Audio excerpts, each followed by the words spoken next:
Donc, bonjour à toutes et à tous. Désolé pour vos conditions évidemment d'assistance, mais lors des travaux au Parlement wallon sur l'adoption du Code pour la démocratie locale, il y avait un souhait de pouvoir faire une déclaration de politique générale pour la prochaine législature. Donc au-delà des noms qui ont été alignés évidemment pour les différents échelons, pour le président du CPS, nous avons aussi beaucoup travaillé évidemment avant la campagne, puis travaillé entre le moment des élections et aujourd'hui, entre les deux groupes qui formeront la future majorité, pour élaborer ensemble un pacte, un accord de majorité qui porte 7 chapitres, il y a à peu près une centaine de points, qui sont des priorités que nous souhaitons mettre en œuvre lors de la prochaine législature. Donc je prendrai 2 fois la parole aujourd'hui, maintenant, et puis après l'éventuelle prestation de serment du bourgmestre. Je vais présenter assez sommairement, encore que j'ai 14 pages, mais je veillerai évidemment à votre confort en résumant au maximum les grandes priorités.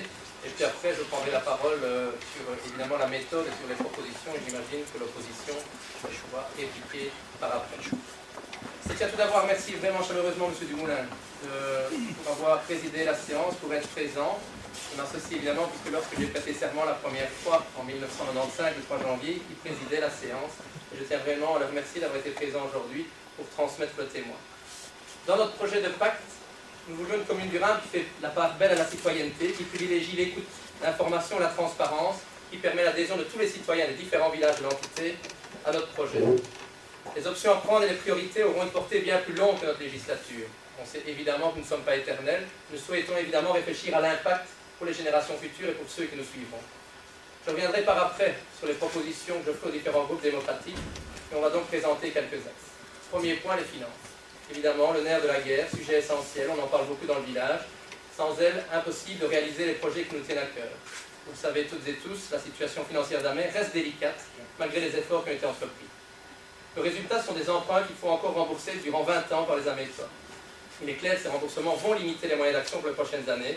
Nous avons donc élaboré notre programme en tenant compte de cela.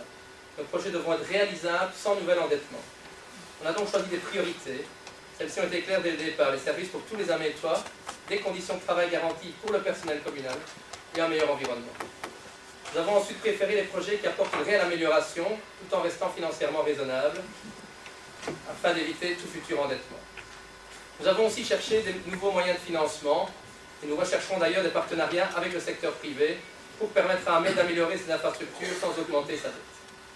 Je vous passe tous les détails. Dans la mesure du possible, nous essayerons d'ailleurs de trouver ces partenaires pour certains projets que nous jugeons un peu défaillants, les maîtres du feu ou les barrières. Vous imaginez bien, dans une majorité écolo-libérale, l'environnement, l'aménagement du territoire, les lotissements, l'énergie, la mobilité, le logement sont des sujets très importants pour nous.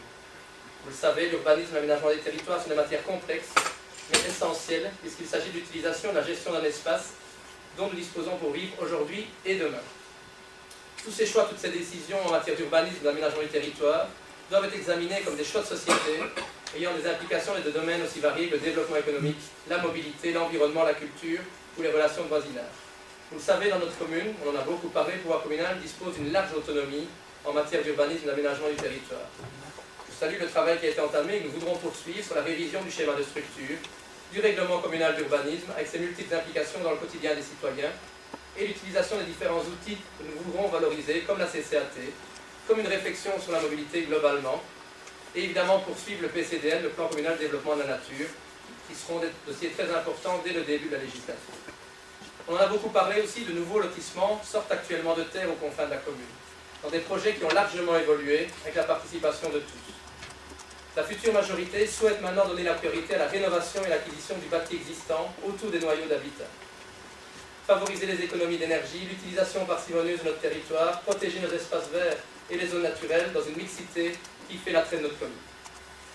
Nous voulons rendre au centre des villages leur attractivité comme lieu de vie, en y assurant propreté et sécurité pour ses habitants, en modérant la fiscalité immobilière et en favorisant l'attractivité de ces centres-urbains. Le logement. Je crois que depuis 2 mois, sur 5 demandes, 3 interventions concernent le logement. On le sait tous, c'est un des défis les plus importants pour tous les gestionnaires, que ce soit au niveau communal, au niveau régional ou au niveau fédéral.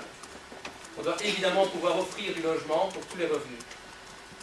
Les rénovations en fin de location doivent tenir compte de l'évolution de la société. Personnes isolées, familles monoparentales, familles recomposées. La commune a un rôle actif à jouer auprès des candidats bâtisseurs, conseiller, suggérer et aider. Tout en fournissant aux candidats bâtisseurs un cadre légal rassurant, Amé doit et peut devenir un modèle et une terre d'accueil pour la bioconstruction, pour les nouvelles expériences de développement durable, avec des matériaux respectueux de l'environnement et de nouvelles technologies qui permettent à nos citoyens d'améliorer leur pouvoir d'achat en réduisant leur charge énergétique. La semaine dernière, dans un colloque à Louvain-la-Neuve, le manager de l'année 2004 a proposé des nouveaux logements en bioconstruction à peu près 300 € par mois. C'est évidemment ce type de projet que nous pouvons rechercher, qui permet par rapport aussi de réduire la facture énergétique des ménages et donc qui augmente leur pouvoir d'achat, notamment pour pouvoir se soigner, pour se divertir ou bien cuisiner. Nous allons aussi réfléchir à la mise sur pied d'une agence immobilière sociale, en garantissant aux locataires un logement à prix équitable, en garantissant au propriétaire un revenu régulier, ainsi que la restitution de son bien en l'état. Et là, je rends hommage à la majorité sortante, parce que nous voudrons continuer à favoriser la mixité sociale au cœur des quartiers, lors de la construction de nouveaux logements sociaux. Nous nous engageons à nous investir et à travailler en bonne coopération avec la société Meuse Contre Logement pour assurer la transparence et le respect des critères du décret dans l'attribution des logements sociaux. La rénovation, la sécurité et l'amélioration du cadre de vie au cœur des cités d'Amay seront déterminantes dans les prochaines semaines. L'énergie, je vais passer rapidement le chapitre, mais la commune veut et donnera l'exemple et va soutenir les particuliers, notamment en utilisation rationnelle de l'énergie, en commençant évidemment par l'audit de tous les bâtiments publics des différentes écoles et en permettant aux citoyens de faire un audit de leur maison et éventuellement d'avoir recours aux tiers investisseurs pour diminuer leur facture énergétique. Je vous ai parlé de la mobilité. On souhaite établir un plan de réfection des routes et des voiries, associer les habitants aux décisions, j'y reviendrai au moment où on parlera des travaux, et pour poursuivre un plan de mobilité global. On va aussi réfléchir à de nouveaux services communaux de mobilité, comme par exemple l'utilisation des cartes scolaires pour l'accès au marché, à un éventuel restaurant communautaire ou aux événements culturels.